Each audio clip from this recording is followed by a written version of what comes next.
It's pretty alarming when some of us wake up and realize that we've been a magnet for the wrong type of person, maybe over and over in different variations. And we might ask ourselves, how did I end up in a relationship with someone that's so self-centered and so indifferent to my feelings? It's so confusing. They, accept and love being served and getting compassion, but then they might be callous and indifferent and seem empty and completely lacking in the ability to have emotional reciprocity.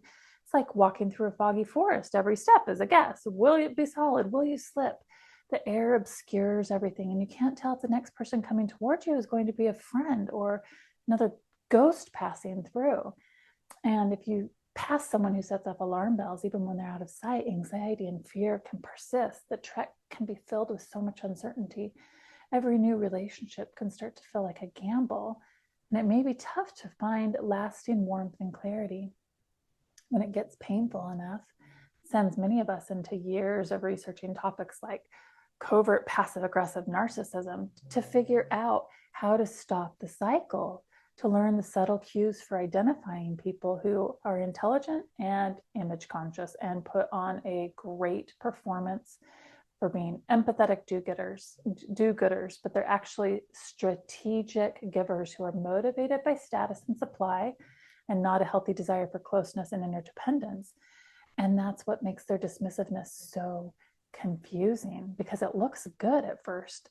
And then to cope with how we feel and make sense of it, we might even start calling compassion codependence and worry that it's manipulative, or we might wonder why we see this pattern with so many people and worry that we're attracting them into our lives. And I think we are, but maybe not for the reasons that you think. This is Being Attached, and I'm Camille Pack. This is Annie, and today we're going to talk about unreliable relationships, how they mess with our judgment, how they keep us investing in the wrong people, like the slot machine addiction, and we're expecting to get some big reward if we can only try hard enough.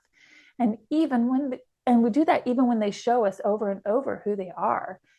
Then we're going to talk about how to find emotional peace and start attracting compassionate relationships and people who can give back. So that question of attraction, why does it happen?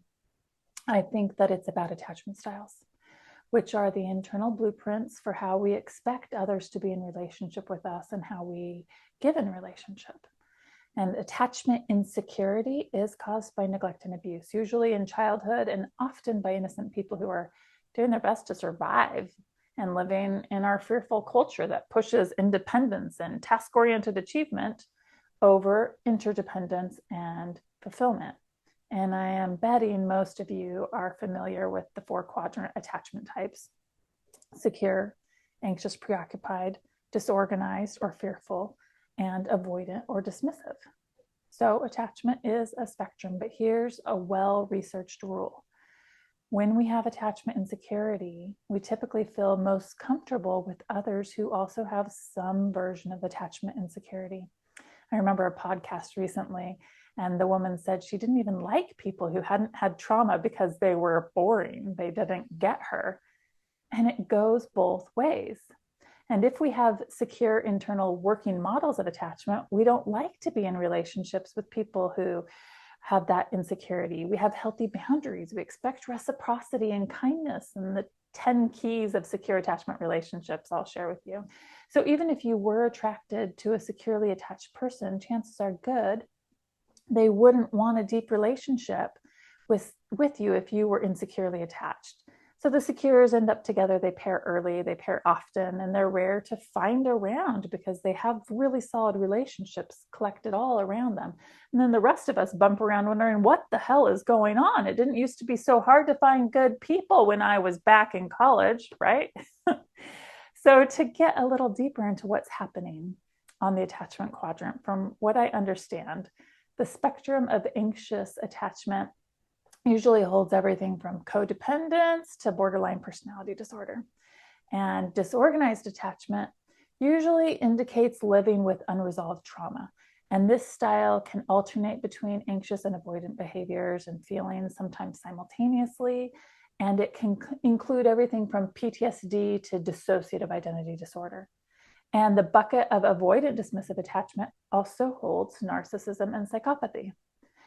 So yes, all attachment wounding, all insecure attachment is trauma-based, often early childhood, and usually with predictable parenting interactions.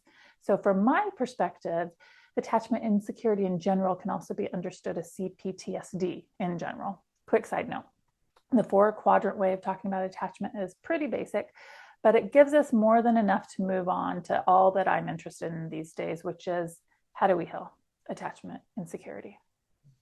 But if you really want to understand the complexities and make sense of your world, I get that. I have been there, and it's an important place to be. Dan Siegel says making sense of what happened to us is how our brains process and integrate trauma so that we can move on and have more meaningful lives. And so it's an important place to be. And you can't get any better than Pat Crittenden's DMM model of attachment if you want to study attachment more deeply.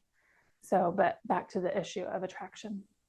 I think if we've had traumatic attachment experiences, and at least half the population in the US has, it's higher in some parts of the world, it makes us gravitate toward insecurely attached partners and friends.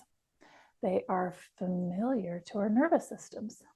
So if you've been trying to figure out how to identify healthy people, trying to find people who are safe, if you've been trying to heal the parts of yourself that allow and accept and expect unkindness from others, your instincts are spot on. And I've spent years on this road. And the most exciting thing that I found is a 2016 textbook published by some Harvard smarty pants called Attachment Disturbances in Adults, Treatment for Comprehensive Repair. And the 9 co-authors describe the history of attachment and attachment treatments and outcomes. And then based on successful research, they propose a new model for healing attachment called the 3 Pillars. And I'll put a link to that book in the description if you're interested. So one of the pillars that we will practice here today in the limited way that YouTube allows, but that it will give you a taste, for the meditation, is a meditation called the Ideal Parent Figure Protocol. I call it IPF meditation. It's pretty complex, and it's usually done in dialogue. It uses the imagination to give you new emotional experiences that fit in line with what we know about secure attachment. You imagine yourself as a young child. This is the state of mind where you're open, where you can rely on others. And you imagine yourself with caregivers who are ideally suited to you in every way from moment to moment. And you give your brain new emotional experiences the way athletes train when they're using the imagination. So the 3 Pillars model has a treatment effect size of 6.23. That's by Cohen, far surpassing typical therapies, non-attachment ones, from what I understand, that live around the 0.8% effectiveness when they're good. So it's early research. More needs to be done. But unless you're looking at Diana Fosh's model for healing attachment, it's pretty rare to see successful treatments where people are able to reliably move from insecure ways of seeing and being in relationship into security. And the other important piece with this model is that it supports the development of secure attachment without processing trauma, which is really important because many people are re-traumatized by talking about trauma. In fact, processing trauma is contraindicated if you have disorganized attachment specifically. And a lot of people don't know that and push themselves to disclose and share the things that make them feel terrible, thinking that they need to feel their feelings and I have to feel my feelings and feelings won't kill you. And that is just not absolutely universally true. So if you were using the 3 Pillars model and you had unresolved trauma, you wouldn't talk about it until after you'd moved into attachment security, which is measured using the AAI, the Adult Attachment Inventory, if you're curious. And the early research showed that many people's unresolved trauma resolved on its own when they moved into secure attachment in the 3 Pillars model, and it didn't require any further processing or talking about it. It is important to go slow and have a lot of support around trauma. And so even for this IPF meditation taster I'm about to give you, if you want to try it, if you're imagining being at an age when you experience trauma, difficult feelings could come up and you might have no frame of reference to understand why it's so hard, because the hippocampus doesn't come online until around the age of 5. And so we hold emotional memories without context during that age. We still have them in this. And the meditation could be hard because it's good and nourishing. And the imagery could also bring up painful comparisons. And if painful feelings are happening while you imagine gentleness and safety and support, which is what these meditations are all about, make sure you get therapeutic support for this. Don't re-traumatize yourself by doing it DIY style. Do you get what I'm saying? So how long does it take for the 3 pillars method to help people develop attachment security? Dan Brown said his highly experienced group of psychologists did it in 35 to 50 hours with their clients in these one-on-one sessions. And that's a long time when you're only doing therapy once a week and listening to the session recordings every day between visits, which is what they did. But it's a heck of a lot faster than a lifetime of anxiety and disconnection and emotional neglect, which seems like a good time to remind you that I am not a psychologist or a therapist. I have spent years studying attachment, yes, and I took one of the author's weekend trainings, and I'm sharing this as a non-professional because I've seen it transform my life and the lives of my coaching clients. And I want to be clear that what I'm offering is like getting a taste test, something that you might use to supplement your attachment healing, to get headed in the right direction, to decide if you want to go deeper in the model. And yes, you can go deeper with me. I made a free class. You can go through it. There's a lot of complexity in doing this, and it differs for each attachment style. And it's far more powerful when the meditation is conversational. It's a soothing, immersive experience. So you can take that class for free by clicking the link in the description, and you can join my community of DIY IPFers that support each other in practicing this every day, or join my next free daily IPF practice call where we do the process together. And I invite people who want to be coached to do a live session with me, a brief one. So these are all ways that you can supplement and strengthen your attachment security if you don't have access to a trained professional. But if you do have access, by all means, take it or find it. You might want to go deeper with David Elliott. He has an on-demand course, and maybe you're aware of others you could mention in the comments. So that's the end of my disclaimer. And we can move into the daily practice. And I'm going to give you a sample of a basic IPF guided meditation now. And we're going to slow things down so we can relax. So let's begin by slowing our exhale, taking a breath in and just blowing it out. And with each breath, feel yourself becoming more relaxed and more present. You might unhinge your jaw, let it relax, and find somewhere nice to sit, get comfy, and then look around the body and just notice inside where it feels most comfortable, where you feel the most at ease. And when you find that place of ease, you can name it and notice what's there that lets you know how at ease and relaxed it is. Maybe it's a softness and openness. And whatever that quality is, when you identify it, let that feeling just grow. Today, we're going to focus on the healing power of reliability, which is one of the 10 key ingredients for secure attachment relationships. And the purpose of this meditation is to help us internalize a deeper sense of reliable, predictable support so that we can have internal working models that are secure. You might have noticed your out breath is starting to get a little longer.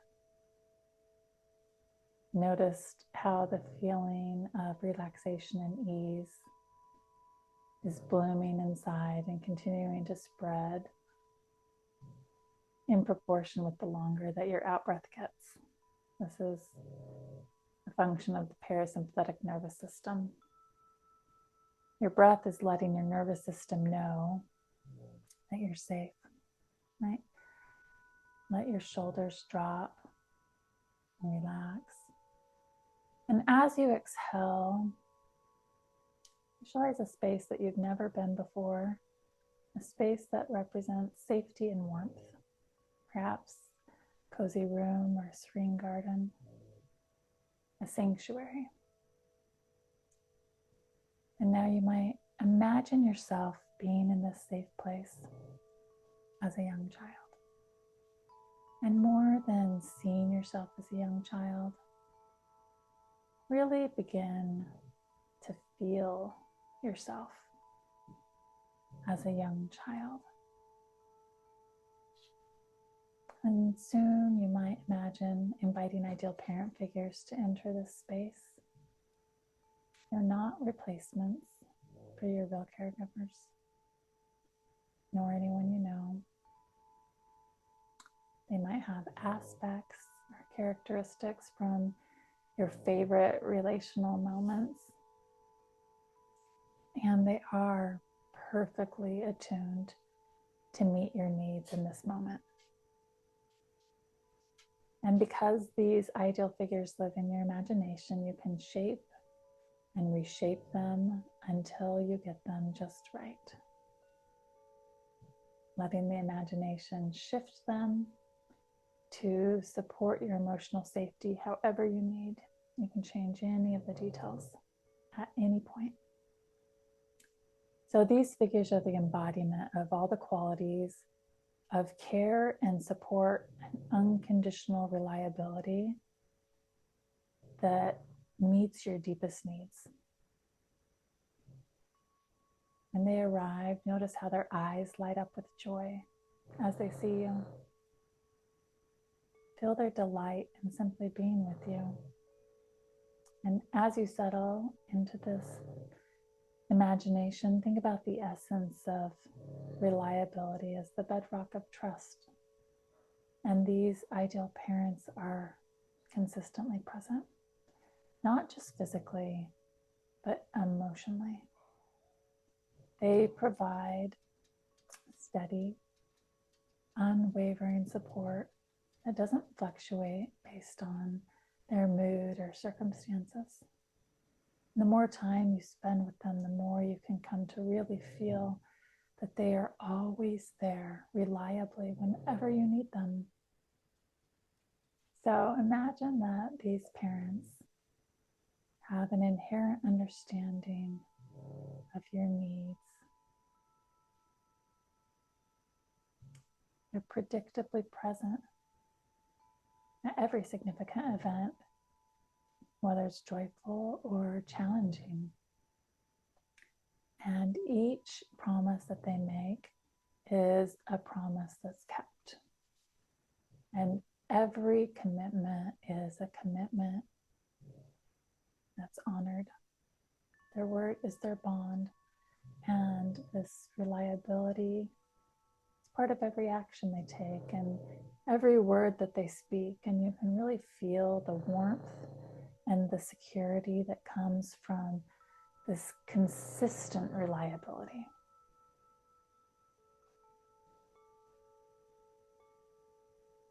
They attend to all your activities. They remember all your birthdays, the holidays, the special moments, and they make them special for you in just the right way. So you can really take in how delighted they are to celebrate you. And they are there for every significant moment, big or small. Their presence is a dependable force that offers you this foundation of stability and trust. And you might notice how this unwavering support affects your state of mind. Notice the sensations that reliability offers to your belly, to your chest, to your face. You might notice a growing confidence in yourself. You might notice a growing secure knowledge that you're valued, so important to them. And now, imagine these ideal parents engaging with you in daily routines. So each morning they greet you with a smile, their eyes sparkling with affection and steadfast commitment. They're interested in you. They're supportive of your activities and your thoughts and your feelings. And you feel that in their conversations, in the way that they are being with you, in the reassurance of their presence. And throughout the day, they demonstrate their reliability, not just through grand gestures, but in this small, consistent way. You know, they listen attentively when you speak. They respond thoughtfully to your concerns, and they're physically present, providing a comforting touch or a reassuring nod that's just right and exactly when you need it. It's not delayed. And as the day unfolds, imagine these parents supporting your endeavors. Their encouragement is not conditioned on your success. It is constant. It is given freely with a genuine belief in your capabilities. And in the certainty that you're just right where you are. And in the evening when you unwind, these parents are there to share your reflections on the day, you know. They offer wisdom, not as directives, but as this gentle guidance that you find reassuring. They respect your autonomy. They encourage your own decision-making processes, right? They're attuned to the age that you are and your level of development. And when it's time for bed, you have your favorite routine that you do together. You know, perhaps it's singing or reading a book aloud. Or maybe they rub your back when they tuck you in as you fall asleep. And you can feel how this reliable, consistent presence expands your internal sense of security, and how these experiences with them are helping you develop trust that you can rely on them and turn to them again and again to experience how worthy you are of unwavering support. And as this meditation deepens, these feelings of safety and trust and reliability can wash over you, becoming part of your internal experience, your internal landscape. Each breath might deepen your connection to these nurturing figures who are weaving their essence into your very fabric. And as you continue to breathe, notice how their consistent base supports you in relating to your friends and family. You might notice yourself feeling more open to getting to know and trust others, more willing to engage deeply and take the time it takes to get to know people. You might allow the sensations of that reliable safety and warmth and acceptance to brighten and just continue to cascade through you. With each exhalation, just really softening more into this sanctuary, this shelter of safety and support within your soul. Self-regulation is often mistaken for willpower. You know, people that have it all together. But the heart of true emotional balance lies in the richness of our nurturing, in the resonance of how well we've been emotionally attuned to. And as we cultivate an inner sanctuary that is enriched by these profound, secure experiences, our hearts fill. It becomes easier to navigate our lives in intentional, meaningful ways. Now, as we prepare to conclude this session, you might gently begin to bring your awareness back to the present moment. Feel your body resting in your space. Take a deep breath. And when you're ready, open your eyes. You can carry the tranquility and reassurance that you've felt with you today, knowing that healing is not only possible, but also within your reach. Now, if you found this helpful and you want to find out how to tailor it to your particular attachment style, make sure to take my free class. It's linked in the description. Or join my next free IPF daily practice call, where we will do the process together and I can answer your questions. And if you'd like to ask a question, there's an email below, and I'll select letters to answer on YouTube as I'm able to. So I'll see you soon. Take care.